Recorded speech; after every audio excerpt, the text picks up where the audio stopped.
শৰাঘাটৰ ৰণত আমি কাৰ কাৰণে জিকিলোঁ? শংকৰদেৱে একত্ৰিত কৰি থৈ যোৱা অসমীয়া জাতিটোৰ কাৰণে আমি জিকিলোঁ। কিন্তু তেওঁ এতিয়া শংকৰদেৱক জ্বলাইছে, আমাক নাই জ্বলোৱা, আমাৰ সংবিধান নাই জ্বলোৱা। আমি চুকাফাৰ শাসনৰ পিছত একত্ৰিত কৰি থৈ যোৱা বিভিন্ন কাৰণত খেলি মেলি হৈ যোৱা জাতিটো কোনে একত্ৰিত কৰিলে? চুকাফাই কৰি যোৱাৰ পিছত খেলি মেলি হৈ গ'ল, মানৰ আক্ৰমণ হ'ল, অন্য কিবা হ'ল, তেনেকৈ খেলি মেলি হ'ল। তাৰপিছত শংকৰদেৱেহে একত্ৰিত কৰিলে।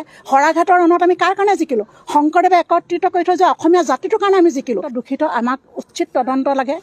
যি বেয়া কাম কৰিছে তেওঁৰ শাস্তি হওক। আমি অনুষ্ঠানটোৰ নাম নকওঁ, ব্যক্তিবিশেষৰ নাম কৈছোঁ। যিজনে জ্বলাইছে তেওঁ আমাক ক্ষমা খোজক। আৰু তাৰ উপৰি একেগৰাকী মাকে জন্ম দিয়া সন্তান, যজা সন্তান দুটাৰো মনৰ মিল নহয়। তেওঁ কেনেকৈ ভাবি ল'লে তেওঁৰ লগত আমাৰ মনৰ মিল হ'ব বুলি? আৰু আমাৰ বেলেগ আদৰ্শ নাই। গুৰুজনে যি দি গৈছে, চুকাফাৰ শাসনৰ পিছত একত্ৰিত কৰি থৈ যোৱা বিভিন্ন কাৰণত খেলি মেলি হৈ যোৱা জাতিটো কোনে একত্ৰিত কৰিলে? চুকাফাই কৰি যোৱাৰ পিছত খেলি মেলি হৈ গ'ল, মানৰ আক্ৰমণ হ'ল, অন্য কিবা হ'ল, তেনেকৈ খেলি মেলি হ'ল।